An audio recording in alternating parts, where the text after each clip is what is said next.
In the heart of the Arctic, where the ocean is a frozen graveyard and life teeters between survival and oblivion, a polar bear drifts aimlessly, struggling against an invisible weight, dragging him into the depths. His body is covered in hardened barnacles, frozen algae, and the relentless cold that saps his strength with every passing second. He is drowning, but before the sea can claim him, a ship appears on the horizon. Inside, a team of scientists watches in shock as the scene unfolds, and they must make an impossible choice, risk everything to save the animal, or stand by as he vanishes beneath the dark waves. Biting wind howled across the dark waters of the Arctic as the Arctic explorer pushed forward through the drifting ice. The research vessel moved steadily, its spotlights reflecting off the frigid waves, illuminating the endless, lonely expanse. On deck, marine biologist Elena Vasquez adjusted her binoculars, scanning the surface with focused intensity. Something felt off. The sea was too restless for this time of day, as if something beneath the waves was disturbing its silent rhythm. Then, she saw it.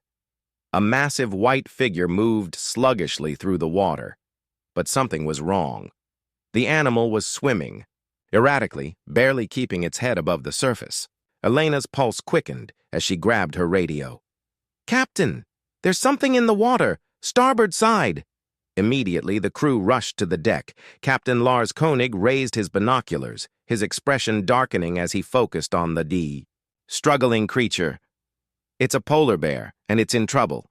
Dr. Samuel Hartman, the expedition leader, frowned as he observed the scene. Something wasn't right.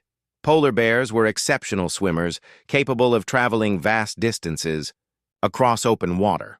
But this one was barely staying afloat. The ship's engines slowed as they carefully approached. The closer they got, the more alarming the situation became. The bear's body was covered in thick, hardened barnacles and frozen algae, forming a grotesque shell that weighed him down. The incrustations were clustered along his back and legs, like jagged stones fused to his fur. He thrashed weakly, gasping for air, his golden eyes clouded with exhaustion. "My God! He's being dragged under," Elena murmured. The bear let out a low, distressed groan, his massive paws paddling weakly against the current. He was trying to swim, but his movements were slow, sluggish. The weight of the barnacles was suffocating him. If they didn't act now, he would drown. Dr. Hartman made his decision. "Lower the rescue boat! We need to get to him now!" Two crew members scrambled to deploy the inflatable boat while Elena and expedition veterinarian Dr. Mark Olson strapped on their life vests and gloves. The storm was closing in. They had only minutes before the increasing winds made the rescue impossible. "We know the risks?" Captain Lars asked, his voice heavy with concern. They all knew. A polar bear, even weakened, was still a powerful predator. If he panicked, he could capsize the boat with a single strike. But no one hesitated. Elena and Mark climbed into the boat and paddled toward the struggling bear, fighting against the icy waves. The storm clouds loomed closer, and time was slipping away. With each stroke, the bear's breaths grew heavier. His head dipped beneath the surface for a few agonizing seconds before resurfacing, barely above water. He was losing the battle. "Hold on, big guy. We're coming," Mark muttered as he prepared the tranquilizer syringe. As they drew near, Elena met the bear's eyes, and in them, she saw something she would never forget, a silent plea for help. They had to act fast, or it would be too late. The inflatable boat rocked violently as the waves crashed against it. The storm was closing in, and time was slipping away. The polar bear ahead of them wouldn't last much longer. His body, once a symbol of raw strength, was now a prison of hardened barnacles and frozen algae, dragging him down like an anchor. His breaths were shallow, and his paws moved sluggishly, each stroke weaker than the last. Elena gripped her oar tightly, as Dr. Mark Olson readied the tranquilizer syringe. "If he panics, he could flip us over." Elena shouted over the roar of the wind. Mark gave a quick nod, his hands steady despite the chaos around them. They had to be precise. With practiced skill, he lifted the syringe and aimed. The dart struck the bear's thick fur. The animal let out a low, strained growl, his massive frame shuddering. For a terrifying moment, Elena feared he would thrash wildly. If he did, their mission and their lives could be in danger, but slowly his movements became sluggish. The sedative didn't put him to sleep, it wasn't meant to, but it calmed. His panic just enough for them to act. "Now! We need to pull him up!" They paddled closer, the freezing spray soaking their gear. Elena reached for a heavy-duty safety harness, designed for marine animal rescues, and carefully looped it around the bear's massive torso. His fur was cold and stiff, hardened by the ice forming around him. He was on the brink. From the deck of the Arctic Explorer, Captain Lars Koenig and the crew gripped the rescue cables, ready for the final lift. "Secure the straps! Get ready to hoist!"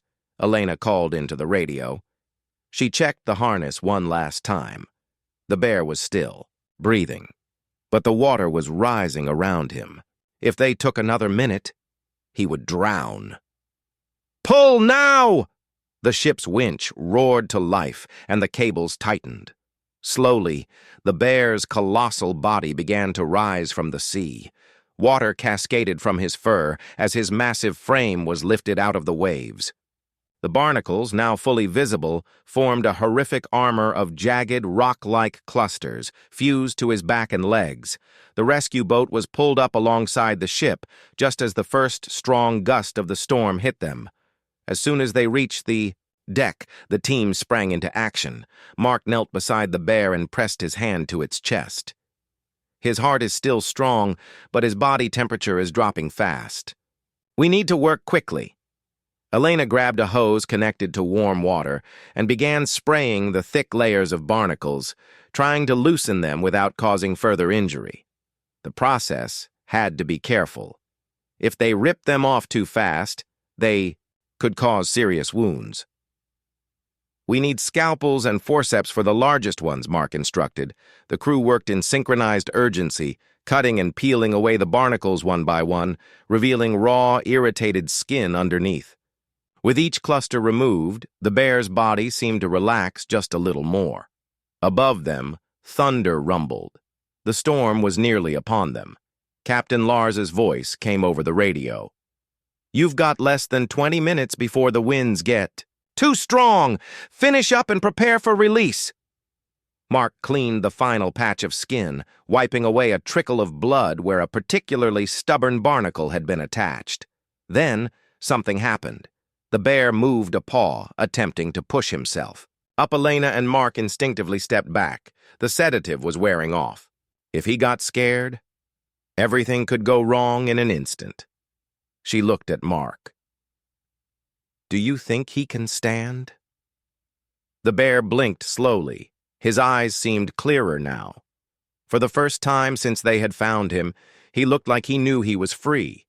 But he still had to prove he could stand on his own. The storm roared around them. The final test was about to begin, to be continued. The wind howled like a warning, a final reminder that their time was running out. Waves crashed against the hull of the Arctic Explorer, and the approaching storm threatened to turn their successful rescue into a desperate fight for survival. But on deck, every eye was fixed on a single moment unfolding before them, the polar bear trying to stand. His massive body, once weighed down by hardened barnacles and frozen algae, now moved freely for the first time in months. The deep scars left behind from the removal of the parasites were still visible, but the suffocating weight that had nearly drowned him was gone. Yet standing was still a battle. Elena held her breath, watching intently. If he couldn't get up now, he might never get up again. The bear stretched his front paws forward, his claws scraping against the wet deck. His muscles trembled, weakened by exhaustion, cold, and trauma. "Come on, big guy. You can do this," Mark murmured under his breath. For a moment, the bear paused, as if he were deciding. Then, with a slow, labored effort, he pushed himself up. A collective breath swept through the crew. He had done it. Though unsteady, the bear was finally standing on all fours, his golden eyes more alert than they had been since they first spotted him in the water. He was aware. He understood.